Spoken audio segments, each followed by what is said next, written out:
wabarakatuh. Perkenalkan, nama saya Hasnia dari kelas A PBSD Bugis dengan NIM 24050550010.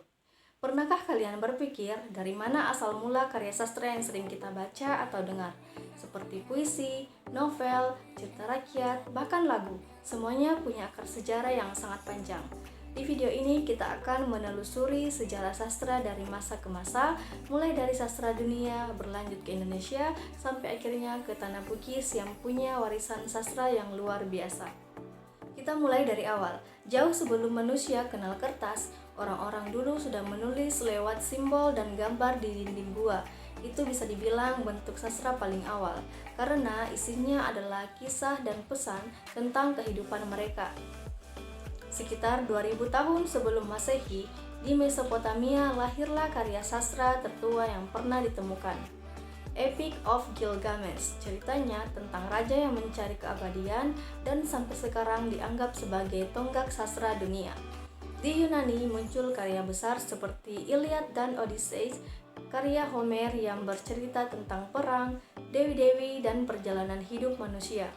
Lalu di India ada Ramayana dan Mahabharata yang tidak hanya berisi cerita heroik, tetapi juga nilai moral dan filosofi hidup.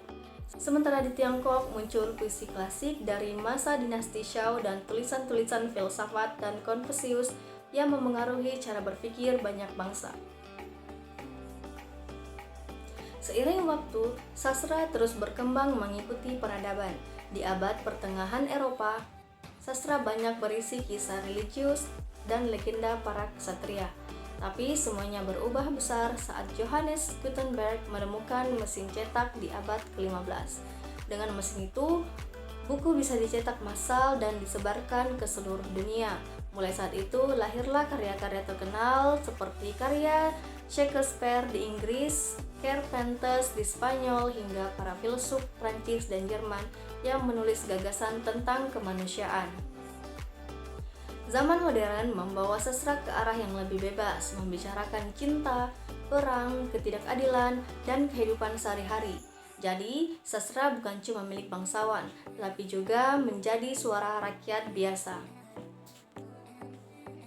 Sekarang kita beralih ke Nusantara. Sastra di Indonesia sudah ada sejak zaman kerajaan kuno. Prasasti dan relief di candi-candi adalah bentuk awal sastra kita, karena isinya menceritakan kejayaan raja dan kepercayaan masyarakat. Lalu muncul sastra klasik seperti Hikayat Hang Tuah, Hikayat Sri Rama, Babat Tanah Jawi, dan Serat Centini. Bahasanya mungkin berbeda-beda, ada yang memakai Melayu kuno, Jawa kuno, atau Sanskerta, tapi semuanya punya nilai budaya yang tinggi. Masuknya Islam membawa pengaruh besar juga karena muncul karya keagamaan dan syair-syair bernuansa dakwah. Kemudian pada masa penjajahan Belanda muncul sastra modern Indonesia. Sastra modern ditandai dengan penggunaan bahasa Indonesia dan tema nasionalisme. Tokoh-tokohnya antara lain ada Mara Rusli dengan Siti Nurbaya, Armin Pane dengan Belenggu, dan tentu saja ada Chairil Anwar yang membawa semangat kemerdekaan lewat puisinya. Setelah kemerdekaan, sastra Indonesia terus berkembang. Tahun 1950-an dikenal dengan Angkatan 45 yang menonjolkan semangat perjuangan. Tahun 1970-an muncul generasi baru dengan tema kritik sosial. Dan sekarang sastra hadir dalam bentuk yang lebih modern, dari novel, cerpen, hingga sastra digital di media sosial.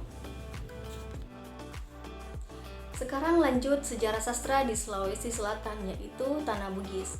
Salah satu kebanggaan terbesar di Bugis adalah karya epik Sura Ilagaligo. Karya ini luar biasa panjangnya, lebih dari 6.000 halaman dan bahkan diakui UNESCO sebagai warisan dunia. Isinya bercerita tentang tokoh Saweri Gading, yaitu pahlawan dari dunia atas, dan menggambarkan kehidupan masyarakat Bugis kuno yang sangat filosofis dan spiritual. Sastra Bugis ditulis dalam aksara Lontara, sistem tulisan khas Bugis Makassar, yang digunakan untuk mencatat sejarah, hukum adat, dan kisah rakyat. Selain Lagaligo, ada juga bentuk karya Bugis lain seperti Elong, yaitu puisi, cinta, dan nasihat, ada Pau-Pau Rikadong, cerita rakyat, dan ada Pasel, yaitu petuah bijak yang diwariskan secara turun-temurun.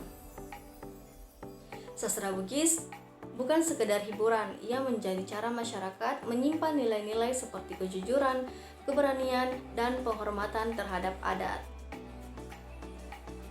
Melalui sastra, orang Bugis belajar tentang kehidupan, kesetiaan, dan harga diri atau yang dikenal dengan istilah Siri Napace. Kalau kita pikir-pikir, sastra itu seperti cermin kehidupan.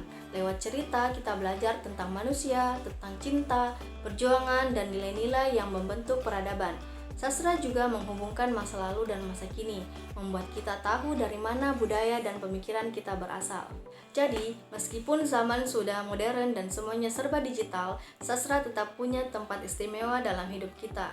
Dari Epic of Gilgamesh di Mesopotamia, Iliad di Yunani, Hikayat Hang Tuah di Nusantara, hingga Lagaligo di Tanah Bugis, semuanya adalah bukti bahwa manusia selalu ingin bercerita dan meninggalkan jejak lewat kata-kata. Jadi teman-teman, cintai karya sastra karena di dalamnya ada sejarah, budaya, dan jiwa manusia yang hidup dari masa ke masa. Sekian materi sejarah sastra yang saya bawakan. Terima kasih. Wassalamualaikum warahmatullahi wabarakatuh.